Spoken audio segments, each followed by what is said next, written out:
Hey guys, today I'm going to show you where the AC clutch fuse and AC clutch relay are for this 2005 Ford Escape. If this video is helpful, you smash that thumbs up button for me, leave a comment down below, really helps out a lot. So we're going to come over here and open our hood. The reason I'm doing this is I just changed the AC, seized up on me, but so we're going to get in our fuse box here under the hood. The AC clutch fuse is this 15 amp fuse right here, and this right here is your AC relay.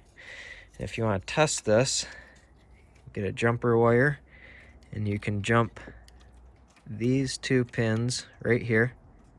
You can hear the clutch click.